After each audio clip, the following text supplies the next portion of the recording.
Start.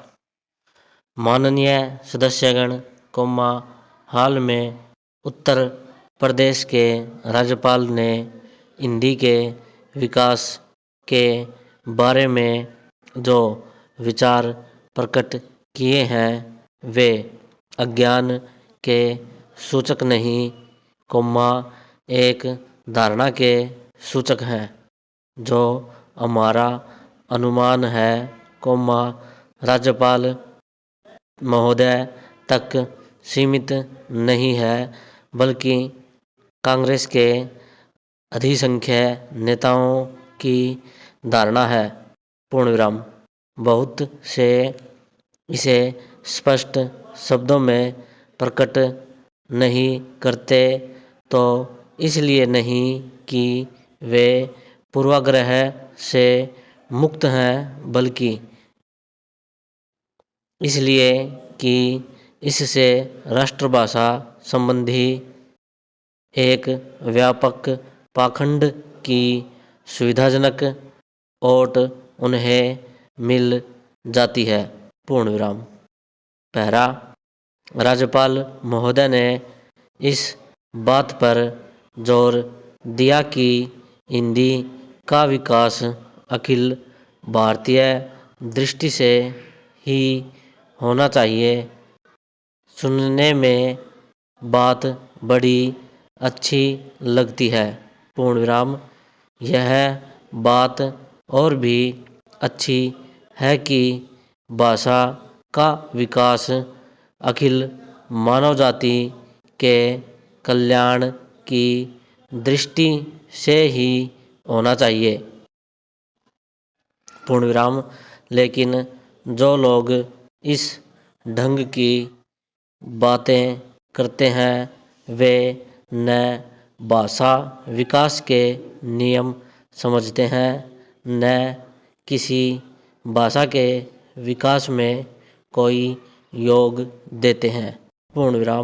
इस तरह के लोगों की कृपा केवल हिंदी पर होती है, क्योंकि हिंदी को संभाव्य राष्ट्रभाषा का नाम देकर इस विचार के सब लोग इस पर मनमानी लाद देना चाहते हैं और इसके स्वाभाविक विकास में रोड़ा अटकाते हैं।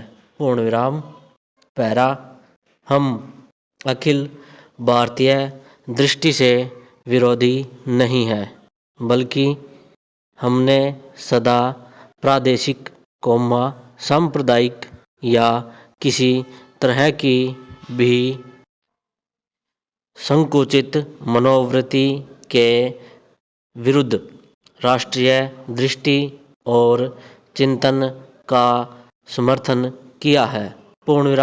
लेकिन हमें यह बात दोहराना भी आवश्यक जान पड़ता है कि भारतीय भाषाओं में हिंदी ही सबसे अधिक और निष्ठापूर्वक अखिल भारतीय दृष्टि से सोचती रही है और अखिल भारतीय उत्तरदायित्व वहन करने के योग्य बनने का स्वतः प्रयत्न करती रही है, इसलिए कि यह मध्य प्रदेश की भाषा की सहज स्वाभाविक प्रवृत्ति और ऐतिहासिक नियति है।